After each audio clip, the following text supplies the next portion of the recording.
इसके पिछले भाग में आप लोगों ने सुना था कि श्री सीता जी की विदाई भाग 3। अब आज सुनिए कि श्री राम जानकी की बारात वापसी में अयोध्या कितनी सुंदर सजी है।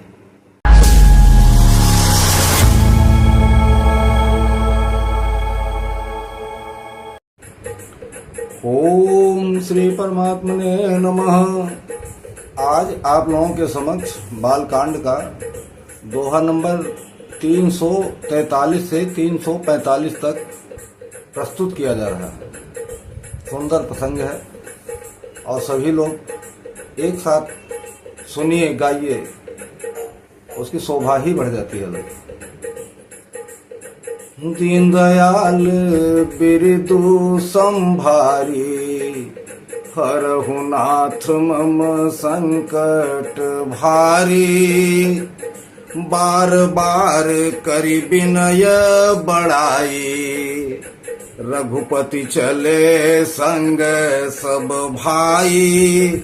जनक गहे कौशिक पद जाई, चरण रेणु सिर नयन लाई।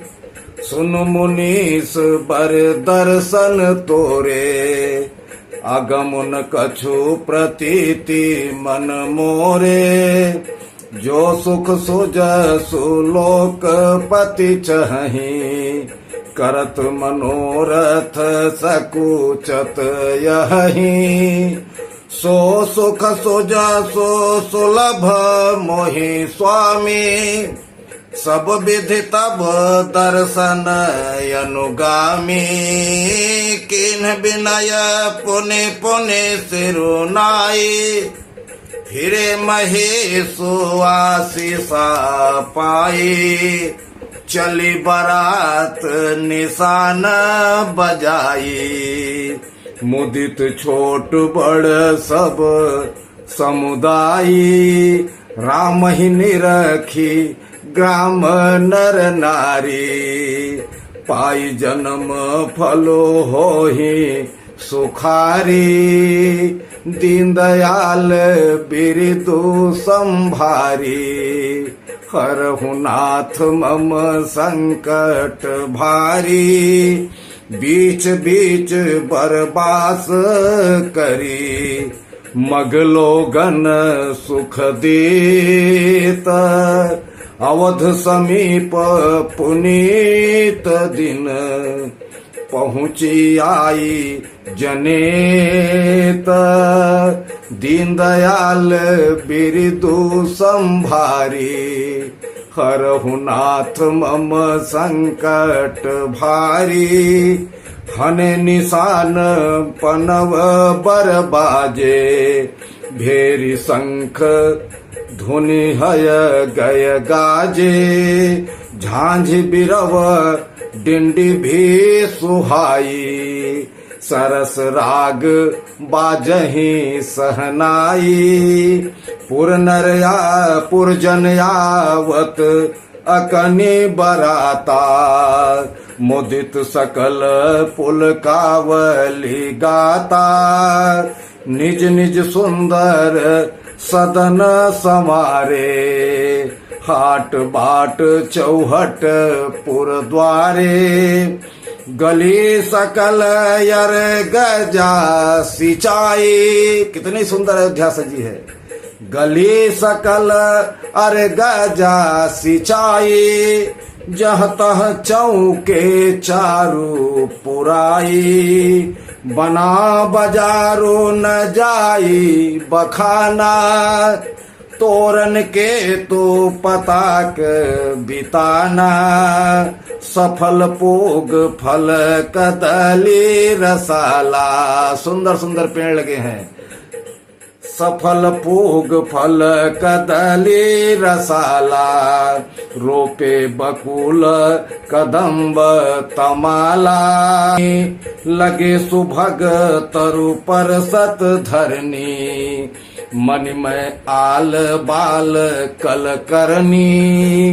दीनदयाल बिरदु संभारी, हरहु नाथ मम संकट भारी।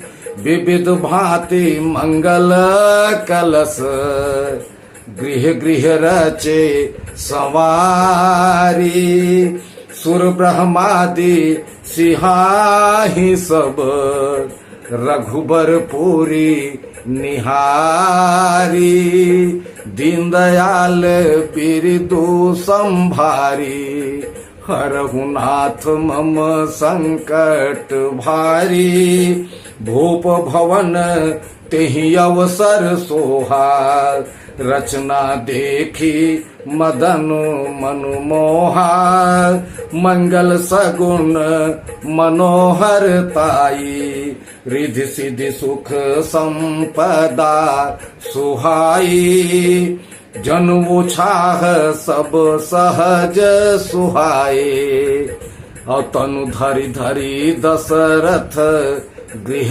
आए देखन हेतु राम वैदेही कहूँ लाल सा होहीन केही जूथ जूथ मिली चलिय सुवासिनी निज छवि निद रही मदन विलासिनी सकल सुमंगल सजे आरती गावहि जनु बहु बेस भारती भूपति भवन कोलाहल होई जाइन बरनी समौ सुख सोई कौशल्यादि राम महतारी प्रेम विबस तन दशा बिसारी दीन दयाल बिरदु संभारी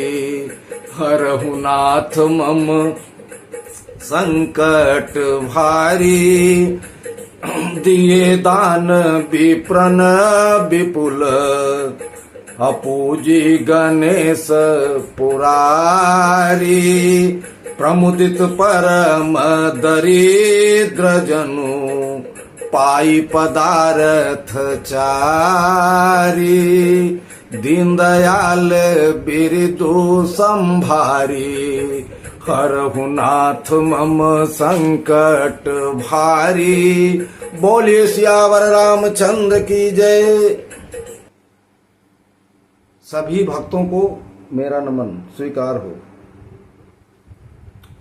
सुंदर सा बहुत प्रसंग है। ऐसी सुंदरता तो शायद ही किसी ने देखी हो। प्रभु श्री रामचंद्र जी की बारात वापस आ रही है अयोध्या के लिए। क्या सुंदर दृश्य है। वहां से जब चलना हुआ तो जनक जी तो एक तो छोड़ नहीं रहे थे। जनक जी साथ बहुत दूर तक चले आ रहे थे। तो काफी दूर आ गए तो दशरथ जी ने उनको बार बार कह के वापस करने के लिए कहा, लेकिन वापस होना नहीं चाहते थे वो। फिर भी मजबूरी है, वापस होना ही पड़ेगा, कहां तक साथ जाएंगे। तो प्रभु श्री रामचंद्र जी ने जनक जी की बहुत बड़ाई की और बड़ाई करने के बाद में अपने सभी भाइयों के साथ जो है चले आए।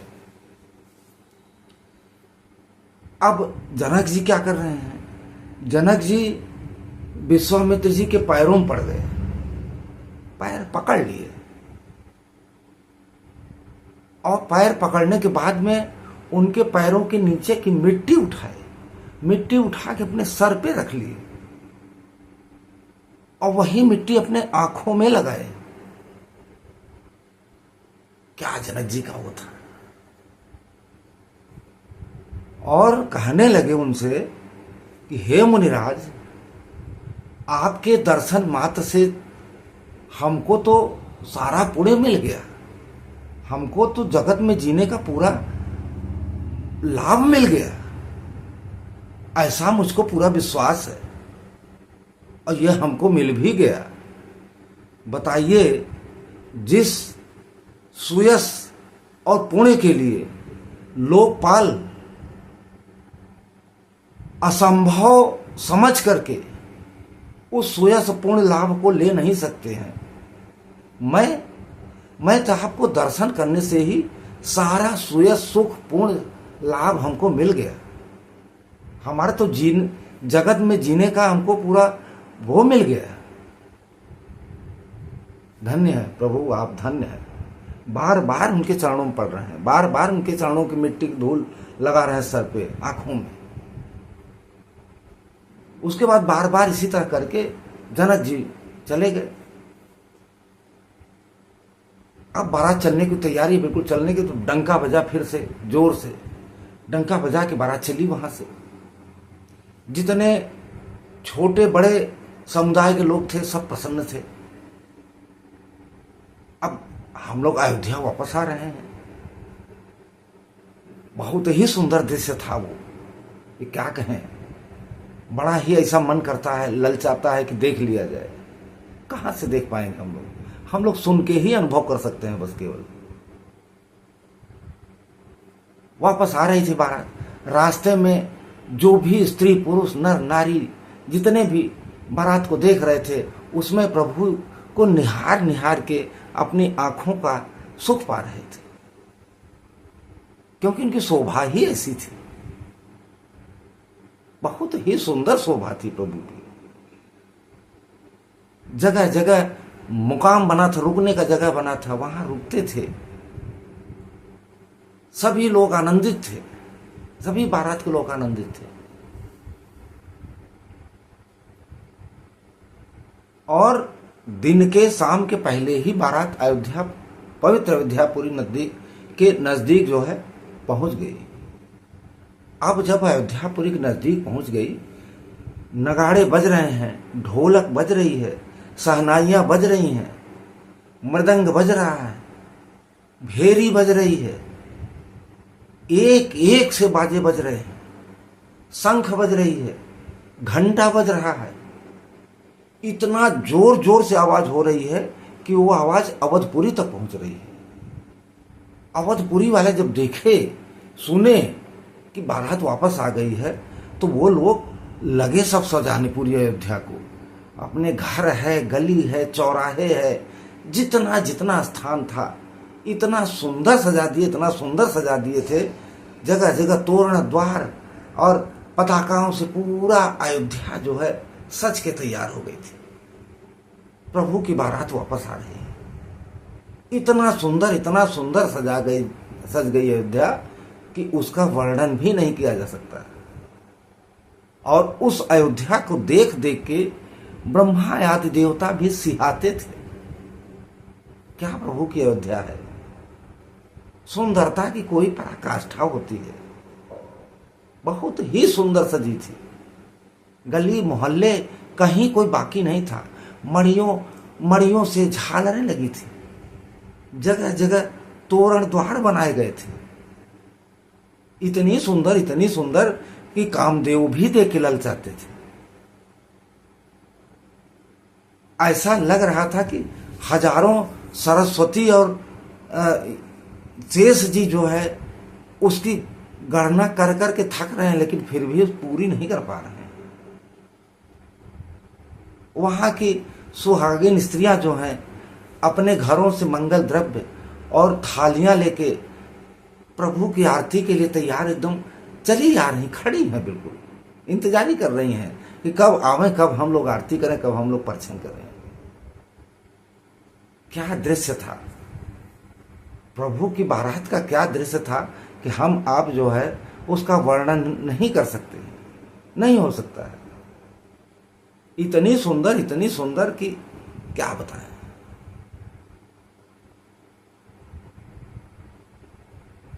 कौशल्या आदि जितनी भी माताएं थीं वो इतना प्रसन्न हो गई थी कि अपने देह की सुध भूल गई थी कि हम कहाँ हैं, क्या कर रहे हैं, क्या बोल रही हैं।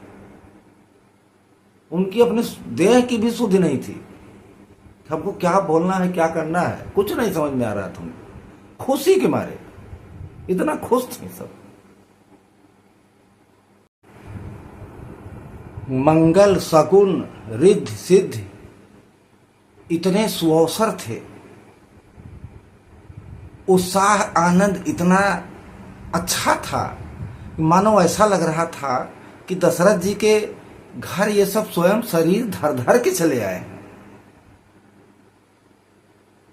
गणेश जी की पूजा करके, शंकर जी की पूजा करके, ब्राह्मणों को बुला करके दान देना शुरू कर दिया। ऐसा लग रहा था मानो चारों पदार्थ मिल गए।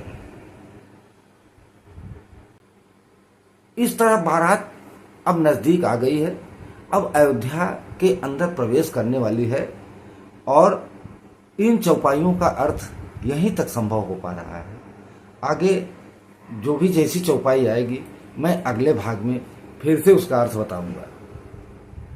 और मैं एक बार फिर से आप लोगों को धन्यवाद, आभार और हृदय के दिल की गहराइयों से आभार प्रकट करना चाहता हूं कि जिन भक्तों ने अपने इस चैनल को सब्सक्राइब कर लिया है, सदस्यता ले लिया है, उसको मैं बार बार अपने हृदय की गहराइयों से बार बार आभार व्यक्त करता हूं। जिन लोगों ने नहीं किया है कृपया करके चैनल को सब्सक्राइब कर लें, सदस्यता ले लें।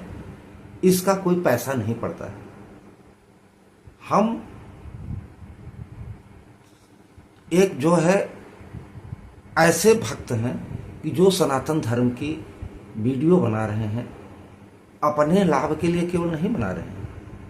मेरे जानने वाले मेरे जितने भक्त हैं, जो भक्त इसको देखता है वो प्रेम से, प्यार से वीडियो देखे और अपने आप के अंदर जो है प्रभु की तरह, जो है प्रभु के गुणगान की तरह जो है अपने आप को सुधार ले, अच्छा बना ले। जीवन में कुछ नहीं, जीवन में केवल एक ही चीज है कि प्रभु के चरणों में अपनी भक्ति को रमाए रखिए, जमाए रखिए और प्रभु आपको जीवन इतना सुंदर बना देगा, आपका जीवन, कि आपको कुछ नहीं करना पड़ेगा, आपको कुछ भी नहीं करना पड़ेगा। तो जीवन को सुधारने के लिए, जीवन को बनाने के लिए, जीवन को अच्छा वो करने के लिए श्री रामचरितमानस में प्रभु श्री रामचंद्र जी मर्यादाओं का खंडन कहीं नहीं किए। इसलिए आप लोग ध्यान से वीडियो को देखिए, समझिए, मनन कीजिए और उसके ऊपर चलने का थोड़ा सा प्रयास कीजिए। यही एक हमारा कहना है। बस आगे जो भी चौपाई आएगी, जो भी अर्थ होगा, मैं आप लोगों को अगले भाग में मिलूंगा। बोलिए जय श्री राम, राधे राधे। बोलिए सियावर रामचंद्र की जय, पवन सुत हनुमान की जय।